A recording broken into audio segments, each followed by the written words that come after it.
कि ऐसी मूर्ख सरकार है जिसको ना सुनाई दे रहा है कुछ, ना दिखाई दे रहा है कुछ। देश का बच्चा बच्चा जो अखबारें पढ़ता है, टीवी देखता है, वो जानता है किसानों की एक मांग है कि काले कानून वापस लो। ये एक लाइन अगर सरकार को सुनाई नहीं दे रही तो इस सरकार को बने रहने का अधिकार खत्म हो चुका है इसी वक्त। आज शर्म आनी चाहिए इस सरकार को कि उन्हें यही नहीं मालूम किसानों से क्या बात हुई है। 9-10 राउंड आपकी बात हो चुकी है, आपको मालूम नहीं किसान क्या चाहते हैं। विपक्ष की आप सुनते नहीं है, मीडिया आप देखते नहीं है, टेलीविजन के वही चैनल देखते हैं जो आपकी राग अलाप रहे हैं। सीधी सीधी एक लाइन में किसान बार बार बोल रहे हैं कि काले कानून वापस लो। इन्हें समझ में नहीं आ रही बात। ये एमएसपी को कानूनी जामा पहनाओ, ये बात नहीं सुनाई दे रही। 22 जनवरी को प्रधानमंत्री ने कहा था कि एक फोन कॉल में समाधान निकल आएगा। अब क्या शिकायत कर रहे हैं कि बातचीत करने का जिम्मेदारी आपके पास है। किसान थोड़े ही मुंह उठाकर चले जाएंगे कि प्रधानमंत्री का दरवाजा खुलेगा किसानों के लिए। वो उद्योगपतियों के लिए खुलता है, किसान जानते हैं इस बात को। वार्ता करनी है, गंभीर है तो जाइए किसानों के बीच में जाइए। ये सेंट्रल विस्ता का भ्रमण करने घूमने निकल आते हैं आप, अमेरिका चले जाते हैं आप, जूते पहन के मंदिरों में घूम रहे हैं आप, किसानों के पास जाने की आप में हिम्मत नहीं है। जिस संस्था ने यह सर्वे किया उसका नाम बताइए, उसकी सैंपल साइज बताइए। 2126 की सैंपल साइज है। उस संस्था का नाम मुझे याद नहीं है, एक ही बार सुना था और उसके बाद शायद सुनाई देगा भी नहीं। वो याद है आपको, एक मार्केटिंग अवार्ड भी मिला था प्राइम मिनिस्टर को। विश्व का सबसे बड़ा मार्केटिंग गुरु कौन सी संस्था थी भूल गए हम भी, प्रधानमंत्री भी भूल गए होंगे।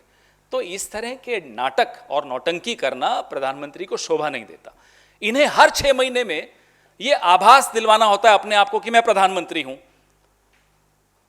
तो अपनी पीठ थपथपा देते हैं। अरे आपको आभास क्यों नहीं, आप प्रधानमंत्री हैं?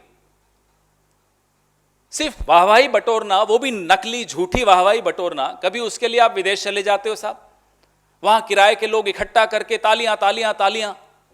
आपको कब आभास होगा कि 8 साल हुए आपको प्रधानमंत्री हुए, पौने 8 साल। अब भी अगर आभास नहीं हो रहा तो माफ कीजिएगा, चलिए रास्ता खाली करिए, दूसरे किसी को आने दीजिए। ये किस तरह का कोई गंभीर, कोई मर्यादा, प्रधानमंत्री में एक मर्यादा होती है। यह पहला और अंतिम प्रधानमंत्री है जिसमें इतनी लेश मात्र भी मर्यादा नहीं है। अब कहीं से कोई सर्वे करवा दिया 2000 लोगों का, पूरे विश्व की आबादी कितनी है साहब, उसमें 2000 लोगों का सर्वे करा के अपनी पीठ थपथपा रहे हैं। चलिए वह भी, उससे अगर आपको खुशी मिलती है ले लीजिए खुशी। देश के लिए तो कुछ करिए। चीन की सीमा, जो भारत की सीमाओं में चीन सक्रिय हो रहा है, उस पर कुछ करिए, बेरोजगारी पे कुछ करिए, रसोई गैस पे कुछ करिए।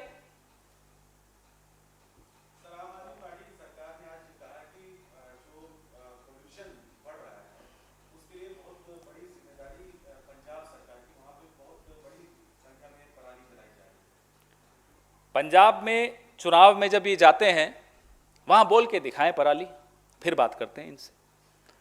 दिल्ली में खड़े होकर पंजाब के किसानों को गाली देना, पंजाब में खड़े होकर दिल्ली के पटाखे जलाने वालों को गाली देना, ऐसे सरकारें चलती हैं।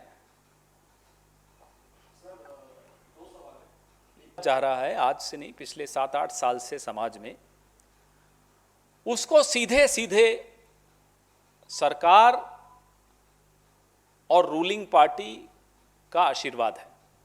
इसमें किसी को कोई संशय नहीं होना चाहिए। कभी मेहंदी लगाने वालों पर आपको आपत्ति हो जाती है, कभी फल बेचने वाले को पर आपको आपत्ति हो जाती है। आप बहाने ढूंढ रहे हो किस तरह से जहर फैलाई जाए समाज में। भारत एक देश से भी बड़ा एक सभ्यता है और इस सभ्यता को बहुत अच्छी तरह आता है एक दूसरे के साथ जीना।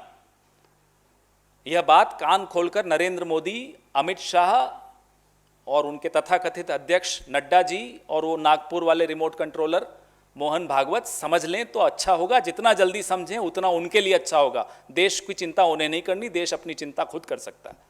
उम्मीद करते हैं कि पुलिस बिना किसी राजनीतिक दबाव के सक्रियता से सही कदम उठाएगी और इस देश में, इस प्रदेश में, दिल्ली में, राजधानी में कानून और व्यवस्था बनाए रखेगी।